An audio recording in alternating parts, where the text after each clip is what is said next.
मेरा नाम सुनीता है। सुनीता, जिसका मतलब है सुरीली या अच्छे से रहने वाली। पर मेरी जिंदगी में इस नाम का रंग शायद ही कभी दिखा। हम दो बहनें हैं और हमारे बीच रंगत का फर्क ऐसा था जैसे दिन और रात का। मेरी छोटी बहन आरती, जिसका नाम रोशनी का दिया है, उसकी रंगत सचमुच दूध जैसी गोरी और बेदाग थी। वह शीशे के सामने खड़ी होकर अपनी खूबसूरती पर नाज करती। उसकी आंखों में एक विजयी चमक होती। कॉलेज हो या कोई महफिल, वह हमेशा सबकी नज़रों का केंद्र बनी रहती थी।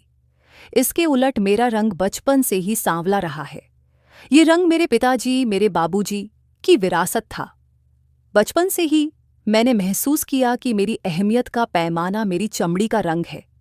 जब कोई मेहमान आता तो तारीफों के सारे फूल आरती के लिए होते और मेरे हिस्से में बस रस्मी दुआएं या कभी कभी रंगत पर तीखे ताने आते। सच कहूं तो मैंने शुरू से ही लोगों के रवैये से समझ लिया था कि मेरी रंगत की वजह से मेरी शख्सियत या मेरी खूबियों को कम समझा जाता है। यह एहसास धीरे धीरे मेरी आत्मा में एक जख्म की तरह फैल गया। जब मैं शादी के लायक हुई तो रिश्तों की चहल पहल शुरू हुई।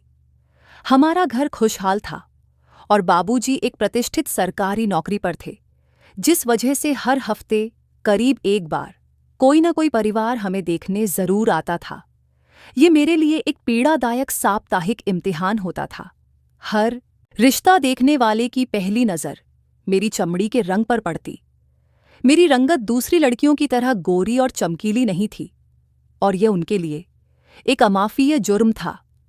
यही वजह थी कि अक्सर रिश्ते वाले जाते हुए कुछ ताने देते या शिकायत करते कि लड़की तो अच्छी है पर रंग थोड़ा।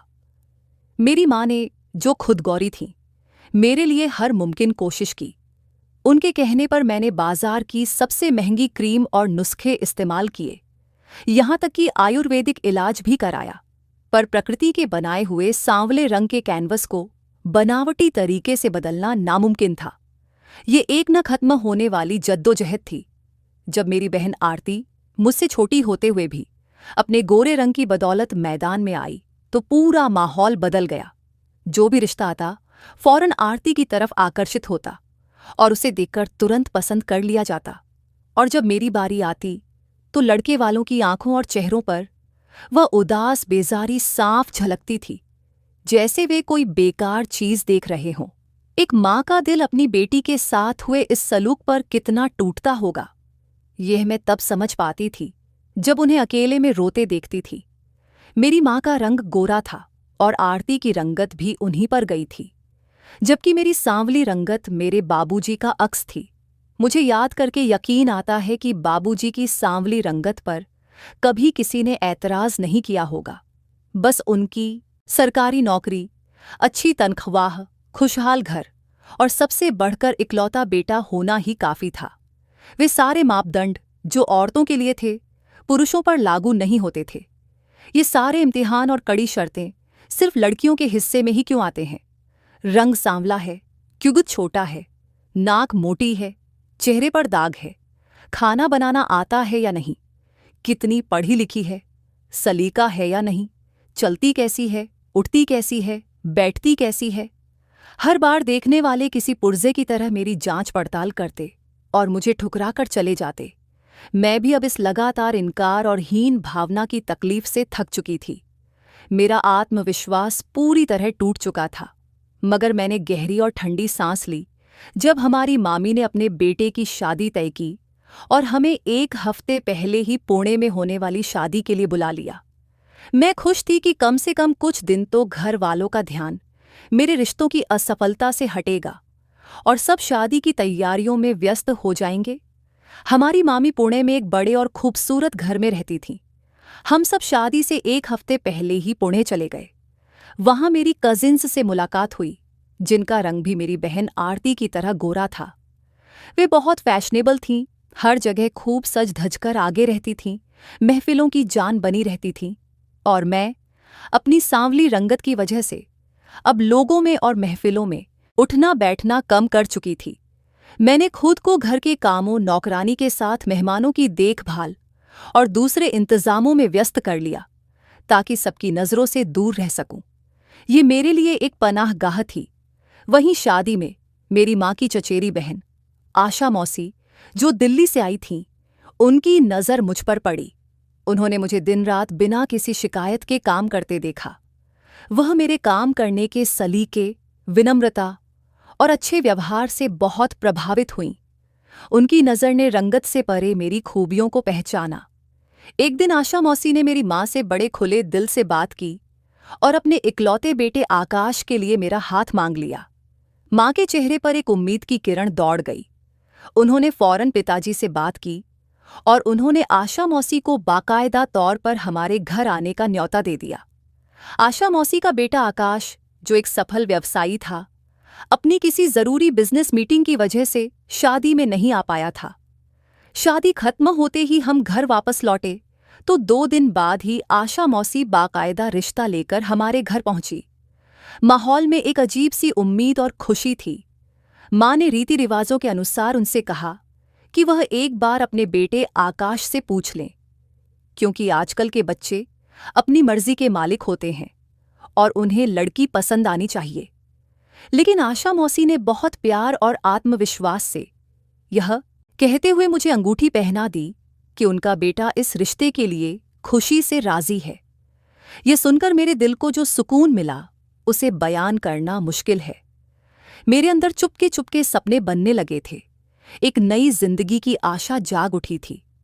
आशा मौसी ने मेरी पेशानी पर प्यार किया, मेरी मुट्ठी में कुछ शगुन के पैसे रखे और मुस्कुराकर कहा, 1 साल बाद शादी करके मैं अपनी खूबसूरत बहू को विदा करवा के ले जाऊंगी। अगले रोज वह चली गईं और अब मेरे घर वाले काफी संतुष्ट नजर आने लगे और अभी से शादी की तैयारियां शुरू कर दीं। घर में फिर से खुशियों का माहौल था। कुछ ही महीने गुजरे थे कि आशा मौसी का फोन आया। वह अक्सर खैरियत पूछने के लिए फोन करती थीं और उनकी आवाज में मेरे लिए एक खास प्यार और अपनापन होता था। इत्तेफाक से मैं लॉन से गुजर रही थी तो लैंडलाइन सेट पड़ा था। मैंने रिसीवर उठाया तो दूसरी तरफ आशा मौसी की आवाज सुनकर मेरे होंठों पर भी एक दिलकश मुस्कान फैल गई। वह मुझसे बहुत प्यार करती थीं, बिल्कुल मेरी माँ की तरह, और मैं उन्हें अपनी सास के रूप में पाकर खुद को खुशनसीब समझने लगी थी। उस दिन भी माँ बाजार खरीदारी के लिए निकली हुई थीं। मैंने आशा मौसी को बताया कि माँ घर पर नहीं है। वह बोली, अच्छा बेटा सुनीता, सुनो, आज आकाश तुम लोगों की तरफ आ रहा है। दरअसल आकाश अपना बिजनेस बढ़ाना चाहता है और इसी सिलसिले में उसे वहाँ कुछ लोगों से मिलना है और अपने ऑफिस के लिए जगह देखनी है। वह चाहता है कि सारे काम अपनी निगरानी में करवाए, तो शायद उसे वहाँ कुछ दिन लग जाए। वह तो होटल में कमरा लेने का सोच रहा था, लेकिन मैंने उसे कहा कि वह उर्मिला बहन, मेरी माँ, के यहाँ ठहरेगा। अब तो शायद वह पहुँचने ही वाला होगा। मौसी की यह बात सुनकर मेरी धड़कनें बेकाबू होने लगीं। वह तो यह बात बताकर फोन रख चुकी थी और मैं अच्छी खासी परेशान हो गई थी। मेरे हाथ पांव ठंडे होने लगे थे। आरती और माँ बाजार में थे, पिताजी भी ऑफिस में थे। मैं घर पर बिल्कुल अकेली थी। ये हमारी पहली मुलाकात होने वाली थी और मैं तैयार नहीं थी। बाहर से बादलों की गड़गड़ाहट और तेज बारिश की आवाज मेरे कानों में पड़ी। ये दिसंबर की पहली बारिश थी और ठंडी हवा के झोंके अंदर आने लगे थे। खिड़कियों के किवाड़ तेज हवाओं की वजह से बजने लगे और पर्दे हवा के साथ उड़ रहे थे। और मेरा दिल तो जैसे आकाश के आने का सुनकर एक अजीब तरह की बेचैनी से धड़क रहा था। बचपन में तो उसे बस एक झलक देखा था, लेकिन अब कैसा होगा मुझे मालूम नहीं था। रिश्ता तय होने के बाद उसे देखने की एक गहरी रोमांटिक इच्छा दिल में जाग उठी थी। मैं यही सोच रही थी जब डोरबेल की आवाज पर धड़कनों की रफ्तार कहीं ज्यादा बढ़ गई। तेज होती बारिश की वजह से मैं लॉन से एक छतरी लेकर बाहर निकली। हर उठते क्युदम के साथ धड़कनों का शोर बढ़ता ही जा रहा था। बारिश के साथ साथ हवाएं भी तेज होती जा रही थीं। आखिरकार मैं बरामदे को पार करके गेट के पास खड़ी थी और जैसे ही दरवाज़ा खोला तो गेट की दूसरी तरफ एक गबरू जवान, अच्छे कुद काठी और कसरती शरीर वाला मर्द खड़ा था। वह बारिश की वजह से पूरी तरह भीग चुका था। उसकी सफ़ेद रंग की शर्ट अब उसके बदन से चिपकी हुई थी और बाल बारिश की वजह से गीले होकर बिखरे पड़े थे, जिनसे पानी टपक रहा था। उसके चेहरे पर हल्की दाढ़ी और एक तीखा भाव था। मैं उसे देखकर मंत्रमुग्ध सी देखती रह गई कि वह तीखे नक्शों वाला मर्द मेरे ख्वाबों और ख्यालों से कहीं ज्यादा खूबसूरत था। वह अति सुंदर था, बिल्कुल हॉलीवुड के हीरो जैसा। क्या मुझे यहीं खड़ा रखने का इरादा है? उसकी पेशानी पर बल पड़े और उसने मेरे दरवाजे के ठीक बीच में खड़े होने पर एक हल्का सा ऐतराज जताया। उसकी आवाज में एक मर्दाना दबदबा और थकान थी। सॉरी। मैं शर्मिंदा सी होती एक तरफ हटी, लेकिन टूटे फूटे शब्दों को जोड़कर कोई वाक्य अदा न कर पाई कि वह शख्स पूरी तरह मेरे होश और हवास पर छा चुका था। उसने जैसे ही गेट के अंदर कदम रखा तो मैंने आगे बढ़कर उसे अपनी छतरी के नीचे लेना चाहा, लेकिन हवा का एक जबरदस्त झोंका आया और होश गंवा बैठी सुनीता के हाथ से छतरी छूटकर दूर जा गिरी। मैं भी बारिश में भीगने लगी थी और इस बात का एहसास जैसे ही मुझे हुआ तो घबराकर मैं अपनी छतरी के पीछे लपकी और बारिश के पानी की वजह से फिसलकर गिर गई। मेरी दुनिया घूम गई और मैंने होश खो दिया। जब मेरी आंख खुली और मैंने उठकर बैठने की कोशिश की तो मैं अपने कमरे में बिस्तर पर लेटी थी। सामने सोफे पर नजर पड़ते ही मेरी आंखें फैल गईं। वही गबरू जवान खूबसूरत मर्द सोफे पर बैठा था। वह अब साफ सुथरा था। उसने हल्की गुलाबी शर्ट और काले कोट और पैंट पहनी हुई थी, मगर वह अभी भी मुझे अजीब निगाहों से घूर रहा था। उसकी आंखों में एक सवाल और नफरत का मिला जुला भाव था। सुनीता बेटा, देखो विकास आया है, माँ ने पास आते हुए प्यार से कहा और सामने बैठे शख्स की तरफ इशारा किया। विकास, तुम्हारे अमेरिका वाले मामा जी का बेटा। विकास तो वह शख्स विकास था, आशा मौसी का बेटा आकाश नहीं। अब मैंने अनजाने में उसके साथ सोफे पर बैठे दूसरे शख्स को देखा। यह शख्स क्यूदरे आम शक्ल ओ सूरत का था, मगर उसकी आंखों में एक गहरी गंभीरता और सुकून था। क्या? वह कौन है? मैंने अपनी बिखरी हुई सोचों को इकट्ठा करते हुए पूछा। माँ ने मेरी निगाहों के पीछे देखा तो फिर से बोली, यह वैभव है, तुम्हारे अमेरिका वाले मामा जी का बेटा। बता रहा था कि वह अपने कुछ दोस्तों के साथ भारत घूमने आया है, तो सोचा आज यहां भी चक्कर लगा ले। और देखो, मौसम को भी आज ही खराब होना था। अब तुम ठीक हो तो उठो। वैभव को अपने बाबूजी का कोई सूट निकाल कर दो, और आरती, तुम जरा मेरे साथ रसोई में आकर हाथ बटाओ। माँ की बात पर मैंने नजर उठाकर विकास को देखा, जिसकी निगाहें इस वक्त मुझे बहुत कुछ बता गई थीं। वह शख्स जो बारिश में भीगकर आया था, वह आकाश नहीं बल्कि विकास था, और जो शख्स उसके साथ बैठा था वह मेरा कजिन वैभव था, जिसे मैंने गेट पर खड़ा देखकर आकाश समझ लिया था। मैं खामोशी से उठी और बाबूजी की अलमारी से काले रंग का सूट निकालकर वैभव को दिया। कपड़े बदलकर और बालों को सेट करके वह वॉशरूम से निकला था। काले रंग के कुर्ते पायजामे में वह बहुत ही खूबसूरत लग रहा था। मेरा वह दिन सोचों और उलझनों की भेंट चढ़ गया। रात खाने के बाद बाबूजी और माँ ने वैभव को रोक लिया था कि अब वह कुछ दिन हमारे साथ ही रुके, क्योंकि मामा जी तो बाहर सेटल होने के बाद वहीं के होके रह गए थे। उनके बच्चे जवान हो गए थे, लेकिन उन्हें वह कब यहाँ लाए थे। अब वैभव दोस्तों के साथ आया था, और जब ये बात मामा जी ने माँ को बताई तो माँ ने मामा जी से कहा था कि उसे कहना हमसे मिलने जरूर आए, और जब तक यहाँ है हमारे पास ही रुके। फिलहाल तो वह अपना सामान नहीं लाया था, बस मिलने ही आया था, लेकिन माँ के जोर देने पर उसने हामी भर ली थी कि वह कल ही होटल से अपना सामान लेकर यहाँ शिफ्ट हो जाएगा। रात खाने के बाद माँ के कहने पर मैं विकास के कमरे में चाय देने गई थी। दरवाज़ा थोड़ा खुला था। वह फ़ोन पर किसी से बात कर रहा था। माँ, मुझे सुनीता से शादी नहीं करनी, आप बताइए, आप इनकार करेंगी? उसकी आवाज़ में एक नापसंदगी का भाव था। ये बात सुनते ही मेरे हाथ से चाय का कप और ट्रे छूटकर फर्श पर गिर चुके थे। विकास ने फौरन मुड़कर देखा और दरवाजे में मुझे खड़ा देखकर उसकी आंखों में एक नफरत और बेरुखी सी थी। मेरी आंखों में आंसू आ गए और मैं रोते हुए तेजी से सीढ़ियां उतरती नीचे आ गई। माँ ने बहुत पूछा, क्या हुआ, लेकिन मैंने जबान न खोली। विकास अगले रोज ही मुझे बात कहने आया। उसने मुझसे कहा, बेहतर है कि तुम खुद ही शादी से इनकार कर दो, क्योंकि मैं तुम जैसी सांवली रंगत वाली लड़की को कभी हमसफर नहीं बनाऊंगा।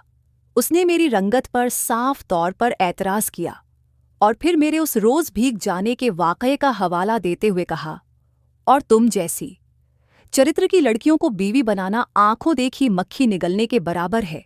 वह अपनी बात पर अड़ा रहा। वैसे भी मैं तुम्हारी बहन आरती को पसंद कर चुका हूं और उसी से शादी करूंगा। ऐसा कुछ नहीं है, आप गलत समझ रहे हैं विकास। मैंने उस रोज के बारे में उसके शको शुभात को दूर करना चाहा, लेकिन वह कुछ भी सुनने को तैयार नहीं था। उसके चेहरे पर अहंकार और घुरूर था। तुम खुद इनकार करोगी तो शायद बुरा महसूस न करो, लेकिन अगर मैंने इनकार किया तो साथ में वजह भी सबको बताऊंगा जो तुम्हें बुरी लगेगी। इसलिए आज ही इस शादी से इनकार कर देना। वह अपनी बात कहकर जा चुका था और फिर माँ के आते ही मैंने रिश्ते से इनकार कर दिया और वह अंगूठी जो आशा मौसी ने मुझे पहनाई थी उतारकर माँ की हथेली पर रख दी। उनके बहुत पूछने पर कोई वजह न बताई। हाँ है वजह, वह यह कि मैं इस लायक नहीं हूं। बस इस बहस को यहीं खत्म करें और कोई और रिश्ता देख ले। मैं आपको मना नहीं करूंगी। मैं माँ का दिल नहीं तोड़ना चाहती थी, तभी उन्हें दूसरे रिश्तों की पेशकश कर दी। मेरे दिल पर एक और गहरा जख्म लग चुका था। बड़ों की रजामंदी से विकास का रिश्ता आरती से तय हो चुका था और वह भी इस बात पर बहुत खुश था, और आरती भी, क्योंकि आरती भी एक सफल व्यवसायी से शादी करना चाहती थी। माँ ने आशा मौसी से माफ़ी मांगी, लेकिन वह तो अपनी जगह शर्मिंदा थीं, क्योंकि विकास उन्हें पहले ही सारी बात बता चुका था। मेरे लिए रिश्तों का सिलसिला दोबारा शुरू हो गया और पहले की तरह अब भी 3-4 लड़के वाले आए, लेकिन मुंह पर ही इनकार करके चले जाते। अब तो मैं इन सबसे तंग आ चुकी थी और हीन भावना का शिकार हो चुकी थी। मेरा रंग सांवला था, ये बात तो मैं बचपन से ही जानती थी, लेकिन मुझे इस बात पर ऐतराज नहीं था कि ऐसा क्यों है कि बाकियों की गोरी रंगत मुझ पर श्रेष्ठता रखती है। लेकिन लोगों ने शुरू से ही मुझे आत्मविश्वासहीन करने की पूरी कोशिश की थी। बस अब मुझे नहीं करनी है शादी वादी, छोड़ दें यह सब कुछ, मैंने माँ से साफ साफ कह दिया। मेरी आवाज में मायूसी थी। सुनीता मेरी जान, तुम फिक्र क्यों करती हो? हम जानते हैं ना, हमारी बेटी बहुत खूबसूरत है, हीरा है हीरा। मेरी माँ ने मुझे सीने से लगाते हुए बहुत प्यार से कहा। हालांकि मैं जानती थी कि वह अंदर ही अंदर मुझसे ज्यादा इन सब बातों की वजह से परेशान है, लेकिन मुझ पर उन्होंने अपनी परेशानी जाहिर कब की थी? आखिर एक माँ जो ठहरी। हीरा मत कहें अब मुझे, हीरा होती तो यूं हर बार ठुकराई न जाती। हीरे की चमक और खूबसूरती से अपनी बेटी आरती को तो मिला सकती है, लेकिन मुझ सांवली रंगत वाली लड़की का और हीरे का भला क्या मेल? मैंने अपना दर्द कहाँ अंदर रखा था, साफ साफ कहकर उस माँ का जिगर भी छलनी कर गई जिसने मुझे जन्म दिया था। मैं भले ही सांवली थी, लेकिन उसके तो जिगर का टुकड़ा थी। जितनी बार मुझे अस्वीकार किया गया, उतनी बार उनका भी दिल घूंटा होगा, जिगर छलनी हुआ होगा, लेकिन मुझे सिर्फ अपना दर्द दिखाई दे रहा था। सुनीता, ये क्या बात कर दी तुमने बेटा? वाकई हीरे का और तुम्हारा क्या मेल? क्योंकि मेरी बेटी तो हीरे से कहीं ज्यादा कीमती और अनमोल है। आम लोगों को इसकी कुद्र क्या ही मालूम होगी। पढ़ी लिखी, सुलझी हुई, सब्र रखने वाली, संतोषी और सबसे बड़ी बात, नर्म दिल और संवेदनशील, इतनी खूबियां हो एक साथ भला किसी और में होंगी। मेरी माँ को बेसाख्ता ही मुझ पर प्यार आया तो आंखों में नमी उतर आई। उनकी आंखों में मेरी खूबियां साफ थीं। मैं हैरान सी उन्हें देखने लगी और कुछ कहती कि विकास फौरन से बोल पड़ा, मौसी, अपनी औलाद तो अब हर किसी को प्यारी लगती है ना? खास तौर पर माँ, कोई खूबी न भी हो तो आपको अपनी औलाद में 1000 खूबियां गिनवा देगी। विकास को यहाँ 2 हफ्ते से ज्यादा हो चुका था। मेरे 3-4 रिश्ते आ चुके थे, वह भी सब देख चुका था। वह गोरे रंग का मालिक था, खूबसूरत नैन नक्शों के साथ एक आकर्षक पुरुष और सफल व्यवसायी। हाँ विकास बेटा, ठीक कहा तुमने। एक माँ अपनी औलाद के ऐबों पर पर्दा डालती है और उसकी न नजर आने वाली 1000 अच्छाइयाँ गिनवा सकती है, और वह अच्छाइयाँ वह देखती भी है। लेकिन बात यह है कि माँ की निगाहों और जमाने की निगाहों में जमीन और आसमान का फर्क होता है। मुझे पता है कि मेरी बेटी में ये सारी खूबियां हैं और घर बसाने में सिर्फ लड़की की सफ़ेद चमड़ी का होना ज़रूरी नहीं, बल्कि इन सारी खूबियों के साथ ही तो घर बसाए जाते हैं। अगर लड़की में सिर्फ एक ही खूबी हो कि उसका रंग गोरा है और बाकी कुछ नहीं, तो वह शादी सिर्फ समझौते से ही चल सकती है। मेरी माँ ने अपने अनुभव की बुनियाद पर कहा, अरे मौसी, आजकल लोग यही देखते हैं और देखें कितने घर आबाद हैं। मर्द अपने लिए खूबसूरत औरत का चुनाव भी करता है जो उसके हमकदम चलती हुई भी अच्छी लगे। विकास की निगाहें मुझ पर थीं। मैं उसकी बात का मतलब अच्छे से समझ गई थी कि वह मेरी रंगत पर ताना मार रहा है, लेकिन मैं इस बात को नहीं मानता, बल्कि मैं माँ जी की बात से सहमत हूँ। वैभव भी वहां मौजूद यह सब सुन चुका था। वह अभी भी अपना सामान लेने होटल नहीं जा पाया था। उसने विकास की बात को खारिज करते हुए मेरी माँ की बातों से पूरी तरह इत्तफाक किया। वहां गौरी रंगत वाली बेशुमार लड़कियां हैं जो अपना घर नहीं बसा पाती। बिल्कुल, घर बसाने के लिए एक औरत की सफ़ेद रंगत नहीं, बल्कि यही खूबियां हम चाहिए। मुझे बिल्कुल ऐसी ही हमसफ़र चाहिए थी जिसमें ये तमाम खूबियां हों, क्योंकि मुझे सफ़ेद रंगत में कोई दिलचस्पी नहीं। वैसे भी सुनीता की रंगत सांवली है तो क्या हुआ, उसके सांवले रूप में भी भगवान ने आकर्षण रखा है। मैं आपकी बेटी को अपना हमसफ़र बनाना चाहता हूँ माँ जी। अगर आप राजी हैं तो मैं अपने माता पिता को बुलवा लेता हूँ। वह बाकायदा तौर पर खुद आपसे रिश्ते की बात कर लेंगे। यह तो मेरा प्रस्ताव है जो मैंने आपकी बेटी और आपके सामने रखा। वैभव ने सबके सामने मुझे अपनाने की बात की थी, और पुरुष तो वही होता है जो इतनी हिम्मत रखता हो कि एक औरत को सबके सामने हर अच्छाई, बुराई, खूबी और कमी के साथ कबूल करे। मैं स्तब्ध बैठी उसे देखती जा रही थी कि वह होश में तो है। क्या वह जानता है कि वह क्या बात कर रहा है? ये मेरे लिए एक चमत्कार था। मैंने भावनात्मक होकर यह फैसला नहीं किया, बल्कि बहुत सोचकर यह फैसला कर रहा हूं। वैभव ने मेरी हैरानी देखकर फिर से दोहराया, ताकि मुझे यकीन दिला सके कि वह मुझे दिल से अपनाने को तैयार है। मुझे इस रिश्ते पर कोई ऐतराज नहीं। मैंने अब विकास को देखकर वैभव के प्रस्ताव को स्वीकार कर लिया था, जिसके हाव भाव तो जलन के मारे कुछ और ही थे। उसका रंग लाल हो गया था और आंखों में गुस्सा था। फिर माता पिता और मेरी रजामंदी जानने के बाद वैभव ने जल्दी से अपने माता पिता को यहाँ अमेरिका से बुलवा लिया। शादी की तैयारियां वो कुछ तो पहले से थीं और बाकी की तैयारियां भी कर ली गईं, और अगले महीने आरती और मेरी एक साथ विदाई हो गई। एक सांवली और एक गोरी बहन, दोनों की शादी एक ही दिन। ये एक अनोखा दृश्य था। मैं बहुत खुश हूं कि मेरा चुनाव बहुत खूबसूरत है। शायद तुम्हारा भाग्य मुझे यहाँ भारत खींच लाया था। वैभव ने अपने होठों से मेरी पेशानी पर मोहब्बत की मुहर लगाते हुए मुझे दिल से कबूल करने का यकीन दिलाया। आपसे ज्यादा यह खुशनसीबी मेरे हिस्से में आई है कि मैं आम लोगों के ठुकराए जाने पर खुद को अनमोल समझ बैठी, मगर मेरा पिया तो 7 समुंदर पार था, जिसे समय आने पर भगवान ने मेरी तरफ खुद ही भेज दिया। जवाब में मैंने भी प्यार भरी निगाहों के घेरे में लेते हुए उसे अपने दिल के जज्बात कहे। मैं तो उस रोज ही तुम पर दिल हार बैठा था, जब बारिश में भीगते हुए तुम मेरी बाहों में झूल रही थीं। तुम्हारे भारतीय सौंदर्य ने मेरे दिल को पहली बार में ही अपने नाम कर लिया था। वैभव का खुलासा मुझे खुशगवार हैरानी में डाल गया था, और मैं फिर से उस पहली मुलाकात के जादुई लम्हों में खोना चाहती थी। मगर वैभव ने ऐसा होने नहीं दिया था।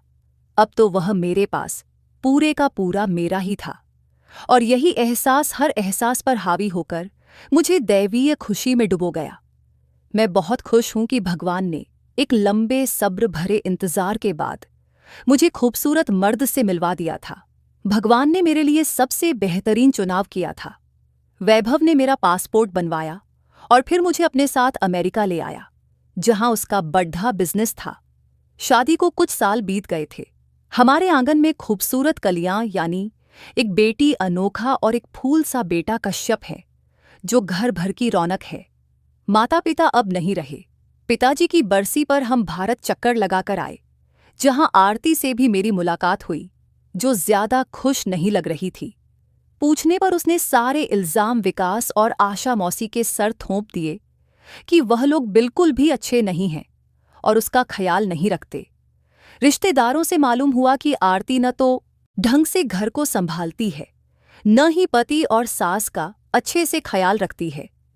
मुझे विकास की निगाहों से आज शर्मिंदगी झलकती महसूस हुई, जैसे वह कह रहा हो कि उर्मिला मौसी ठीक ही तो कहती थीं, सफ़ेद चमड़ी के साथ साथ घर बसाने के लिए लड़की में और बहुत कुछ देखना पड़ता है, जो उनकी सांवली बेटी के पास था। और उसने अपने पति और ससुराल वालों को बहुत खुश रखा हुआ है, जो उसे अपनी बेटियों से ज्यादा चाहने लगे थे। विकास की आंखों में आज उस सांवली लड़की को ठुकराने का साफ साफ पछतावा दर्ज था। आशा मौसी भी बेटे की शादी की नाकामी पर परेशान थीं। मैंने आरती को बड़ी बहन के तौर पर अपने पास बिठाया और कहा कि वह अपने रिश्तों को वक़्त और प्यार दे और जिम्मेदार होकर अच्छे से निभाए तो सब ठीक हो जाएगा। मैंने उसे समझाया, जो कि मेरा फर्ज था, लेकिन वह अपनी सफ़ेद रंगत पर घमंड में ही थी। हम लोग वापस अमेरिका आ गए। आज मुझे अपनी सांवली रंगत पर कोई दुख नहीं रहा, क्योंकि मेरा पति सांवली रंगत के बावजूद मुझसे बेइंतहा मोहब्बत करता है। वह मुझसे बहुत प्यार करता और मुझे बहुत चाहता है, तो मैं भी उस पर जान न्यौछावर करती हूँ। सब घरवाले मुझे अपनापन का एहसास दिलाते हैं और मैं भी एहसास और मोहब्बत से इस घर के दरो दीवार और रिश्तों को और ज्यादा मजबूती दे चुकी हूँ।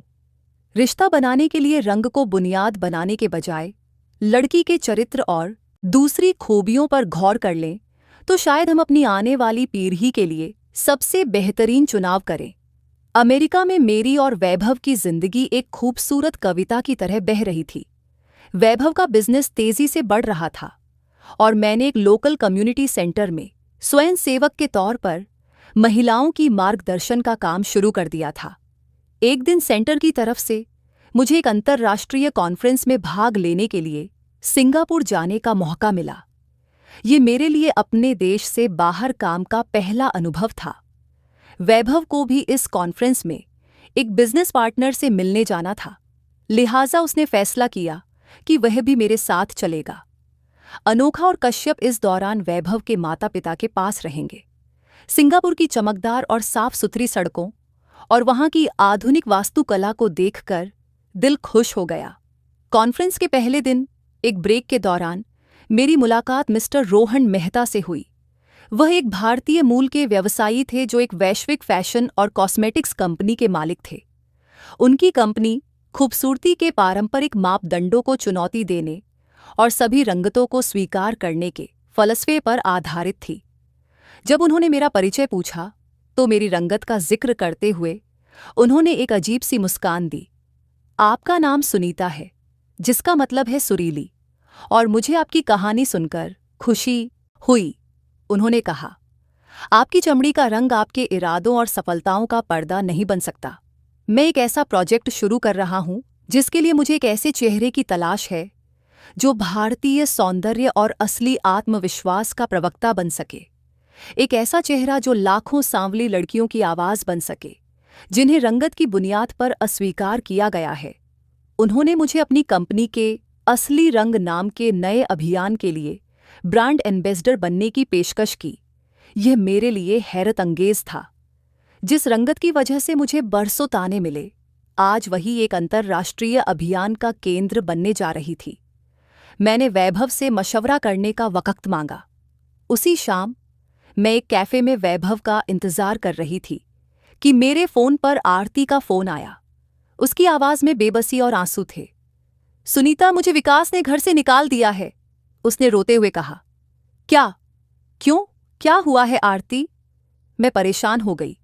वह कहता है मैं उसके मापदंडों पर पूरी नहीं उतरी। मैंने खाना ठीक से नहीं बनाया या घर की सफाई सही से नहीं की। छोटी छोटी बातों पर मुझे ताने देता था। विकास ने मेरा हाथ भी उठाया। उसकी आवाज में थरथराहट थी। अभी एक हफ्ता पहले उसने मुझे घर के बाहर निकाल दिया और फोन भी बंद कर लिया। मैं अभी पुणे में एक सहेली के पास हूं, आरती, जिसने अपनी गोरी रंगत पर हमेशा फख्र किया और मुझे कमतर समझा। आज वही अपनी शादी की नाकामी पर मदद के लिए मेरे पास आई थी। ये सुनकर मेरा दिल दुख से भर गया। मैंने उसे फौरन तसल्ली दी और कहा कि वह अपना सामान लेकर फौरन अमेरिका आ जाए। जब मैं वैभव से मिली और उसे रोहन मेहता की पेशकश और आरती की स्थिति के बारे में बताया तो वह बहुत प्रभावित हुआ। सुनीता, मेरी प्यारी पत्नी, यह सब तुम्हारे चरित्र की खूबसूरती का नतीजा है। रोहन की पेशकश जरूर कबूल करो। तुम एक सफल मॉडल बनोगी और आरती, वह मेरी बहन की तरह है, उसे फौरन यहां बुला लो। 2 दिन बाद मैंने मिस्टर रोहन मेहता की पेशकश स्वीकार कर ली और अमेरिका वापस आ गई। अगले कुछ हफ्तों में मैंने उनकी कंपनी के लिए कुछ फोटो और एक परिचयात्मक वीडियो बनाया। असली रंग अभियान की शुरुआत न्यूयॉर्क में एक बड़े इवेंट में होने वाली थी। शुरुआत से 1 दिन पहले रोहन मेहता ने मुझे फ़ोन किया और कहा कि वह एक अहम बात बताना चाहते हैं। जब हम मिले तो उन्होंने एक गहरा राज खोला। सुनीता, मेरा पूरा नाम रोहन कश्यप मेहता है और मैं तुम्हारे बाबूजी की तरफ से तुम्हारा दूर का चचेरा भाई हूँ। मेरे पिताजी ने मुझे तुम्हारे पिताजी की जिंदगी और खासकर तुम्हारे साथ होने वाली इस रंगत पर आधारित नाइंसाफी के बारे में बताया था। हकीकत में मेरी सारी शिक्षा और बिजनेस में तुम्हारे पिताजी ने निवेश किया था। यह सुनकर मुझे जबरदस्त सदमा पहुंचा। तो ये मेरी मदद करने का एक तरीका था? मैंने हैरानी से पूछा। नहीं सुनीता, संभलो, ये सिर्फ एक शुरुआत थी। मैंने तुम्हारी पूरी कहानी सुनी, तुम्हारी संघर्ष, तुम्हारा सब्र और तुम्हारी विनम्रता को देखा। मैं सिर्फ तुम्हें एक प्लेटफॉर्म देना चाहता था जहां तुम्हारी अंदरूनी खूबसूरती बाहर की दुनिया को नजर आ सके और तुम्हें यकीन हो कि तुम्हारी रंगत का हर शेड बहुत कीमती है। ये मेरे नज़दीक तुम्हारे पिताजी का कर्ज उतारने का एकमात्र तरीका था। रोहन की बात ने मेरे दिल में एक नई आग लगा दी। मेरे मकसद सिर्फ खुद को साबित करने से कहीं ज्यादा बढ़कर दूसरों के लिए आवाज बनने के हो गए। असली रंग अभियान एक वैश्विक सफलता बन गया। मेरा चेहरा और मेरी कहानी हर जगह छाई हुई थी। सांवली रंगत की लाखों लड़कियों ने मुझे अपने आत्मविश्वास और बदलाव का प्रतीक समझा। मेरा काम रंगत की बुनियाद पर भेदभाव करने वालों के मुंह पर एक जोरदार तमाचा था। वैभव और मैंने आरती को अमेरिका बुलवा लिया था। शुरू में वह शर्मिंदा और खामोश रहती थी, लेकिन धीरे धीरे उसने घर के कामों और बच्चों की देखभाल में दिलचस्पी लेना शुरू कर दिया। एक दिन उसने मुझसे माफ़ी मांगी। सुनीता, मुझे माफ़ कर दो। मैंने हमेशा अपनी गोरी रंगत पर घरूर किया और तुम्हारी बेइज्जती की। मैंने सोचा विकास सिर्फ मेरा रंग देखेगा, मगर मैंने घर और रिश्तों को अहमियत नहीं दी। मेरी किस्मत में ऐशो आराम था, मगर तुम्हारे नसीब में सच्चा प्यार और इज्जत थी। आरती, मैंने प्यार से उसका हाथ थामा। खूबसूरती का मापदंड सिर्फ गोरा रंग नहीं है, बल्कि नर्म दिल और नेक चरित्र है। यही चीजें घर बसाती हैं। तुम शुरू से बहुत खूबसूरत थीं, बस तुम्हें अपनी आत्मसम्मान और सलीके को दोबारा जगाना है। आरती ने भारत में विकास को तलाक देकर खुद को नए सिरे से संवारना शुरू कर दिया। उसने कम्युनिटी कॉलेज में दाखिला लिया और अब वह आर्थिक रूप से आत्मनिर्भर होने की कोशिश कर रही थी। 1 साल बाद मुझे एक अंतर्राष्ट्रीय संगठन की तरफ से सच्ची खूबसूरती की चैंपियन का पुरस्कार मिला। पुरस्कार लेते वक्त मैंने अपनी भाषण में कहा, मैं उन तमाम लड़कियों की तरफ से यह सम्मान स्वीकार करती हूँ जिन्हें सिर्फ उनकी चमड़ी की रंगत की वजह से कमतर समझा गया। खूबसूरती सिर्फ आंखों के देखने में नहीं होती, बल्कि दिल की विनम्रता और आत्मा की मजबूती में होती है। मेरा रंग सांवला है, लेकिन मेरा लक्ष्य उज्ज्वल है और यह मेरे पति वैभव के प्यार और आत्मविश्वास की वजह से है, जिसने मुझे मेरी तमाम खूबियों और खामियों के साथ कबूल किया। समारोह के बाद वैभव ने मेरे हाथ में एक पुराना संदूक रख दिया। इसमें तुम्हारे पिताजी का सबसे बड़ा धन है। ये संदूक रोहन ने मुझे दिया था। संदूक में मेरे पिताजी का हाथ से लिखा हुआ एक पत्र था, जो उन्होंने मेरी शादी से बहुत पहले लिखा था। मेरी प्यारी सुनीता, मैं जानता हूं तुम लोगों के तानों से परेशान हो। तुम्हारी माँ और बहन की रंगत गोरी है और मेरी बेटी का रंग मुझ पर गया है। लेकिन बेटा, सांवला रंग सब्र और दृढ़ता का रंग है। मैं हमेशा से जानता था कि तुम्हें देर से ही सही, मगर एक ऐसा रिश्ता मिलेगा जो दुनिया के मापदंडों को नहीं, बल्कि तुम्हारे नेक चरित्र और नर्म दिल को अहमियत देगा। तुम्हारी खूबियों का पैमाना दुनिया की अस्थायी नज़रें नहीं, बल्कि तुम्हारा ईश्वर पर विश्वास और तुम्हारा सलीका है। इसलिए यह रंगत मत बदलना। ये प्राकृतिक सच्चाई एक दिन तुम्हारी सबसे बड़ी ताकत बनेगी। खुश रहो मेरी प्यारी बेटी, तुम्हारा बाबूजी। इस पत्र को पढ़कर मेरी आंखों में खुशी के आंसू आ गए। मेरे पिताजी हमेशा मेरे साथ थे। मेरे सांवले रंगत का सफ़र एक बदकिस्मती की कहानी नहीं, बल्कि एक ऐतिहासिक जीत बन चुका था, जहां मैंने खुद को साबित कर दिया था कि सच्ची खूबसूरती सिर्फ दिल से निकलती है, रंगत से नहीं। ये कहानी इस सच्चाई पर खत्म होती है कि एक औरत की असली कुद्र उसकी चमड़ी के रंग या उसके बाहरी नक्शों में नहीं, बल्कि उसकी शिक्षा, चरित्र, विनम्रता और सबसे बढ़कर आत्मविश्वास में होती है। दुनिया के सारे रंग एक तरफ और प्रकृति का सांवला रंग एक तरफ, और यह रंग ही मेरे लिए सबसे कीमती इनाम बन गया।